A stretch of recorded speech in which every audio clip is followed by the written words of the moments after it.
ओम ब्रह्मा मुरारी त्रिपुरांध्रकारी भानु शशि भूमि सुतो बुधश्च गुरुश्च शुक्र शनि राहु केतव सर्वे ग्रह शांतिकरा भवन्तु। नमस्कार, स्वागत है आपका आज के इस खास कार्यक्रम आचार्य वाणी चैनल पर और मैं आचार्य डॉक्टर विक्रमादित्य आपके साथ हूँ। आज का विषय हमारा कर्क राशि वालों के लिए आने वाले समय में जो ग्रहों के परिवर्तन बहुत सारे हो रहे हैं वो क्या प्रभाव डालने वाले हैं। देखिए, कर्क राशि जो है ना वो चंद्र प्रधान राशि है और कर्क राशि के समक्ष बिल्कुल मंगल ग्रह का परिवर्तन होने जा रहा है। मंगल यानी आपके सप्तम भाव में उच्च के होकर प्रतिष्ठित है और इसके साथ साथ विभिन्न ग्रहों का योगायोग चल रहा है। आपके ग्रहों के संबंध में यदि हम बात करें तो इस वक्त जो स्थिति है वो बहुत ही आने वाले समय में उपयुक्त दिखाई देती है। देखिए, अब मंगल की बात सबसे इंपॉर्टेंट की जाए क्योंकि मंगल पिछले काफ़ी लंबे समय से अस्त चल रहे थे और अब मंगल का ग्रहों का परिवर्तन जो उच्च का भाव आ रहा है, 5 फरवरी से मंगल परिवर्तित होंगे और करीब करीब 15 मार्च तक मंगल उच्च राशि में रहेंगे, मकर राशि में रहेंगे। मकर राशि आपकी राशि के अनुसार से, लग्न के अनुसार से बात की जाए विशेषतः कर्क राशि वालों के लिए, कर्क लग्न वालों के लिए तो बिल्कुल सप्तम भाव जो है मंगल वहाँ पहुँचने वाला है। और मंगल आपकी राशि के अनुसार से यदि बात करें तो विशेष तौर पर दशम भाव, कार्येश भाव का और साथ साथ सफलता वाले भाव का, राज्य वाले भाव का मालिक है, वह बृहस्पति पहले से चल रहे हैं और साथ साथ बुद्धि का भी स्वामी मंगल है आपकी राशि के अनुसार से। जो विद्या भाव का स्वामी पंचम भाव का पंचमेश जो है वो भी आपकी राशि के अनुसार से मंगल जो है वो भी इंपॉर्टेंट भाव रखता है। अब ये मंगल का परिवर्तन आप समझें कितना इंपॉर्टेंट हम बताने जा रहे हैं कि मंगल कोई एक ज्योतिष के दृष्टिकोण से एक सिद्धांत कहा गया है कि यदि जिस भाव का स्वामी उच्च का हो जाए और वो उस भाव पे दृष्टि डाले तो वो बहुत आने वाले समय में बहुत अद्भुत योग बनते हैं। गोचर में यही योग बनने वाला है, बहुत इंपॉर्टेंट आपकी राशि के अनुसार से। आपके मंगल इस वक्त उच्च के होकर सप्तम भाव में बैठे हैं और वहाँ पहली दृष्टि से चतुर्थ दृष्टि जिनको बोली जाती है, उनकी चतुर्थ दृष्टि जो पहली दृष्टि होती है मंगल की, और वो दशम भाव और राज्य भाव का विशेष तौर पे वहाँ का भाव, वहाँ मंगल योग बना रहा है, वहाँ दृष्टि डालेगा। बृहस्पति वहाँ पहले से विद्यमान है और ये राज्य लाभ के योग बना सकता है, प्रमोशन के योग बना सकता है और कई प्रकार के सम्मान के, सफलता के कार्यों में जो रुकावट थी उन सबको, जो पिछले करीब 6 महीनों से जो स्थिति चल रही थी कि आपका स्थिति अच्छी नहीं लग रही थी, कार्य बन नहीं रहे थे, वो कार्य इसलिए नहीं बन रहे थे क्योंकि शनि महाराज पूरी तरह से लगातार पिछले करीब 1 साल से दृष्टि डाल रहे हैं। शनि तो अभी भी दृष्टि डाल रहे हैं लेकिन मंगल वहाँ पर आकर अच्छी ताकत में होकर देख रहे हैं। तो यदि हम शनि का उपाय कर लें तो अब पूरी तरह से सफलता, सम्मान, कार्य को पूर्ण करना और साथ साथ राज्य लाभ देने बहुत बढ़िया तरीके से आने वाले कुछ दिनों में योग बन सकते हैं। जो लोग राजनीति में काम कर रहे हैं, पॉलिटिकल लाइफ में काम कर रहे हैं, कर्क राशि वालों के लिए या कर्क लग्न वालों के लिए, उनके लिए भी देखिए इलेक्शन आ रहा है, कुछ महत्वपूर्ण पद चाहते हैं लोग, तो कर्क लग्न कर्क राशि वालों के लिए बहुत विशेष योग बनने वाला है। और ऐसे एक बात माने, कर्क भारत के लिए तो विशेष तौर पर कर्क का बहुत बढ़िया संबंध है। आमतौर पर भगवान राम कर्क लग्न मानी जाती है, इंदिरा गांधी की कर्क लग्न मानी जाती है, देश के बड़े बड़े पंडित जवाहरलाल नेहरू उनकी भी कर्क लग्न का ही जन्म माना जाता है। तो कर्क लग्न से हिंदुस्तान के लोग तो आमतौर पे बहुत ज़्यादा इन्फ्लुएंस वाले माने जाते हैं और ऐसे में आपका समय भी बहुत बढ़िया राजनीतिक दृष्टिकोण से दिखाई देता है कि सम्मान पद प्राप्ति के योग दिखाई देते हैं। बस शनि का उपाय करना पड़ेगा क्योंकि शनि इस वक्त आपकी राशि के अनुसार से वो लगातार जहाँ दृष्टि डाल रहे हैं राज्य भाव पे, वो कहीं ना कहीं कमी डालने का प्रयास कर रहे हैं। तो यानी ओवरऑल अच्छा दिखाई देता है, लेकिन एक बात और ध्यान रखने की ज़रूरत है, सप्तम के मंगल उच्च के होके बैठे, सप्तम भाव में मंगल जो है वो उच्च के होके गोचर में योग बना रहे हैं, ये कई बार दुस्साहस भी करा सकते हैं। आमतौर पे अननेसेसरी के झगड़े, क्लैश भी कराने के योग बना देते हैं। अननेसेसरी दूसरों के कलेश में आप अपना बीच में योगदान देने के रूप में बीच में फंसे तो आप भी उस झगड़े में खींच सकते हैं। तो आप दूसरों के क्लैशेस से बचने का आपको इस समय में प्रयास करना चाहिए, नहीं तो बेकार के झगड़ों की माला, मुकदमों की माला गले में पड़ सकती है। ये बात नोट करके रख लीजिएगा, इसलिए आपको उस संबंध में भी बचने की ज़रूरत है। इस वक्त मंगल की दृष्टि जो है पंचमेश भी है और वो पंचमेश भी बहुत अच्छी स्थिति में बैठे हैं, बुद्धि सही चलती दिखाई दे रही है सात्विकता के। लेकिन मंगल जो है सेनापति माना जाता है।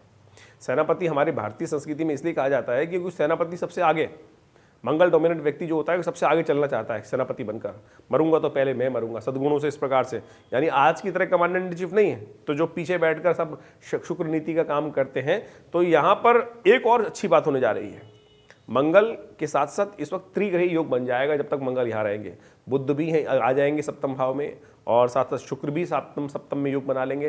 तो ये त्रिग्रही योग जो है ये भी विशेष तौर पे आपके लिए बड़ा इंपॉर्टेंट खेल खेलने वाला है। आपको आज खास तौर पर यानी चाणक्य नीति और बहुत बढ़िया तरीके से यूटिलाइज मंगल और शुक्र के योग जो बनेगा ये विशेष तौर पे आपके लिए बड़ा अच्छा रहेगा। लेकिन विश्वव्यापी दृष्टिकोण से देखा जाए तो कई जगह से कई क्षेत्रों में महंगाई बढ़ा सकते हैं। पेट्रोल, तेल, खासतौर पर खनिज इत्यादि के संबंध में, घी इत्यादि, तेल इत्यादि के संबंध में दाम बढ़ने के योग दिखाई देते हैं। और ऐसे में यदि कर्क राशि के संबंध में बात की जाए, आपकी ढैया भी चल रही है भाई। ढैया का उपाय करने बहुत ठीक करना जरूरी है, क्योंकि आपकी विशेष तौर पर ढैया और साथ साथ शनि महाराज का राज्यपिता का ये एक सबसे बड़ा गोचर में आपके लिए पनौती है। इसको आपको ठीक करने के लिए लगातार उपाय करने की जरूरत है। और हमारे दृष्टिकोण से शनि स्तोत्र का नित्य प्रति पाठ करें, क्योंकि ढैया 7.5 का एक गोचर का प्रभाव, जो ढैया का प्रभाव गोचर का दृष्टिकोण है वो शनि का दुष्प्रभाव है, उसको ठीक करना आपके लिए बहुत जरूरी है। क्योंकि एक 100 चीज़ अच्छी हैं लेकिन एक खराब है तो वो कहीं ना कहीं कलंक लगा सकता है। और सफ़ेद चद्दर पर एक हल्का सा छोटा सा दाग भी लग जाए ना तो वो सब प्रतिष्ठा को, सब चीज़ों को एक तरफ कर सकता है। तो ऐसे में आपको लगातार शनि का उपाय विशेष तौर पे करने का प्रयास आपको करना चाहिए। शनि स्तोत्र का नित्य प्रति पाठ करना चाहिए। तो जो ये 5 फरवरी को मंगल विशेष तौर पर परिवर्तित होकर मकर राशि में जाएंगे और साथ साथ 15 मार्च तक के लिए बहुत सुंदर योग बनाएंगे। इस समय में आपको केवल हनुमान जी की कृपा और साथ साथ शनि स्तोत्र का पाठ नित्य प्रति, हो सके तो हर मंगलवार हर शनिवार को हनुमान जी को चोला अपने हाथ से चढ़ाएं, सिंदूर डालकर हनुमान चालीसा का पाठ करें और शनि स्तोत्र का नित्य प्रति पाठ करें। ओम नमः कृष्णाय नीलाय श्रीकंठ निवाय च, नमः कालाग्नि रूपाय कृतांताय च वै नमः, नमो निर्मांस देहाय दिरीशम शिरोटाय च, नमो विशाल नेत्राय शुष्कोधर भयाकृते नमः पुष्कल गाता। ये शनि स्तोत्र है, आप इसका नित्य प्रति यदि पाठ कर लें, दशरथ कृत शनि स्तोत्र है तो ये शनि का उपाय हो जाएगा। बाकी बृहस्पति और मंगल, बाकी शुक्र इत्यादि ग्रह इस वक्त गोचर के दृष्टिकोण से आपके लिए बहुत प्रॉस्पेरिटी के योग बना रहे हैं। धर्म में आस्था जगाइए, धर्म से किस्मत जागेगी। अधर्म का साथ दोगे, अधर्म में रहोगे तो फंस जाओगे। इस वक्त आपके गोचर ग्रह जो है यही बात बताने का प्रयास कर रहे हैं। तो ये सब चीज़ें हमने ओवरऑल आपको बताने का प्रयास किया है। जो विद्यार्थी गण हैं उनके लिए भी अच्छा खासा, क्योंकि एग्जाम के दिन चल रहे हैं, इंपॉर्टेंट चांसेस दिखाई दे रहे हैं। लेकिन शनि का उपाय वहाँ भी करना चाहिए, क्योंकि शनि महाराज अभी भी सफलता में बाधा डाल रहे हैं। तो कहीं फालतू के कामों में फंसकर शनि कहीं कष्ट ना दे दें, डेंट ना दे दें। तो इसका लगातार उपाय करने की ज़रूरत है। ओवरऑल ग्रह बहुत अच्छे बन रहे हैं। इस समय में एक और जो अभी गोचर में परिवर्तित होगा, विशेष तौर पर फरवरी के मध्यकाल में सूर्य परिवर्तित होकर शनि के साथ चले जाएंगे और मध्य मार्च तक वहीं रहेंगे। पिता और पुत्र दोनों एक ही राशि में जाएंगे तो ये विशेष तौर पर ये भी एक क्लैश का योग दिखाई देता है। तो हमारा आपके लिए सजेशन ये है कि ये समय आपके लिए बहुत अच्छा है। फालतू के झगड़ों में मत फंसिएगा। ये समय दो धारी तलवार की तरह रहेगा। अगर आपने इस समय को सदुपयोग कर लिया, जो हमने आपको बता रहे हैं, मंगल का परिवर्तन जिस प्रकार से 40 दिन के लिए रहेगा, इसका बहुत बढ़िया लाभ आप ले सकते हैं। और लेकिन सूर्य और शनि के चक्कर में फंस गए, क्लैश में फंस गए, सद्गुणों के चक्कर में दूसरों के कामों में फंस गए तो बस सारा काम आप लीप दोगे। सब काम आप उसको कहीं ना कहीं जो लाभ लेना है उसमें कहीं ना कहीं साधारण के काम में लग जाओगे तो फिर फंस जाओगे। ये समय ओवरऑल बहुत अच्छा है, तो इसको यूटिलाइज करते हुए कर्क राशि वालों को काम करना चाहिए। इसके बहुत सारे और भी पहलू हैं, समय समय पर आपके साथ जुड़ते ही हैं और सब चीज़ों को बताने का प्रयास करते हैं। और ज़्यादा आपके लिए कुछ जन्मपत्री में कुछ विशेष बातचीत करनी है तो उसके लिए आप आश्रम पे आ सकते हैं। विवेकानंद योगाश्रम एक संस्थान है जो करीब काफ़ी लंबे समय से कार्य कर रहा है। 70-80 सालों से विवेकानंद योगाश्रम संस्थान दिल्ली में भारतीय पराविद्याओं पर शोध करने का कार्य करता है। ये संस्थान आचार्य श्री केशव देव जी महाराज के द्वारा बहुत सुंदर तरीके से भारतीय पराविद्याओं पर शोध करके एक कार्य करने का आरंभ किया गया था। और आज उसी क्षेत्र में हम भी लगातार बहुत सारे कार्य करते हैं और समय समय पर आपके साथ इस चैनल के माध्यम से जुड़ते हैं। और कई प्रकार की रिसर्च शोध हमने अपने संस्थान के माध्यम से किया, चाहे वो यज्ञ के रिसर्च हो। हमारे आश्रम पे आज भी नित्य 8 घंटे करीब यज्ञ होता है, नित्य 8 घंटे, रोज़ाना करीब 8 घंटे यज्ञ होता है। और साथ साथ बहुत सारी शोध कार्य किए गए हैं मुद्राओं के संबंध में। पूरे विश्व में हमारे आश्रम के द्वारा, संस्थान के द्वारा, हमारे द्वारा करीब 40 से 50 किताबें, पुस्तकें लिखकर बहुत सुंदर तरीके से उपस्थित की गई हैं। तो इस प्रकार से मंत्र विज्ञान, यज्ञ विज्ञान, ज्योतिष विज्ञान और बहुत सारे शोध के कार्य चलते हैं। हॉस्पिटल है एक संस्थान में, बहुत बड़ा योग, प्राकृतिक चिकित्सा, आयुर्वेद के ऊपर समय समय पर बहुत सुंदर कार्य करके दिखाते हैं। सरकार के साथ मिलकर एक 100 बेड का हॉस्पिटल में कार्य कर रहे हैं। पैनल हैं CGHS, DGHS, बहुत सारे गवर्नमेंट डिपार्टमेंट के साथ। तो आप सब आश्रम की सुविधाएं ले सकते हैं। और जैसा हमने कहा कि आश्रम में नित्य करीब 8 घंटे यज्ञ होता है। रविवार वाले उस यज्ञ में आप सम्मिलित हो सकते हैं, जो आकर यज्ञ में बहुत सारे लाभ भी ले सकते हैं। इसके अलावा माँ भगवती का चमत्कारी श्री विग्रह हमारे आश्रम में हमारे सौभाग्य से वहाँ उपस्थित है, जो 1947 में मुल्तान से आया। 500 साल पुराना दिव्य भगवती की प्रतिमा जो आज भी आश्रम पे विराजमान है। आप आएँ, माँ भगवती का दर्शन करें। चमत्कार है साक्षात। सोचिए, जहाँ पाकिस्तान के अंदर समस्त मूर्तियाँ तोड़ दी गई, ऐसे काल में एक व्यक्ति संदूक में बंद करके वो मूर्ति लेके आ रहा है, और वो हमारा सौभाग्य कि आज हमको उनके सानिध्य में बैठकर यज्ञ स्तुति भगवती का ध्यान करने के लिए यज्ञ मिल रहा है। तो आप भी उसका लाभ ले सकते हैं। ओवरऑल तो हमने जो बताया उसके अनुसार से आप समझें तो आपकी राशि में क्या होगा, उसका परिवर्तन करने का उपाय भी बताया है। देखिए, आशा के अनुसार से उपाय प्राप्त करने के लिए, लाभ लेने के लिए हमें समय का लाभ समझ लेना चाहिए। ज्योतिष वो विज्ञान है जो आपको बताता है कि आगे देखकर आगे रास्ता किस प्रकार से है।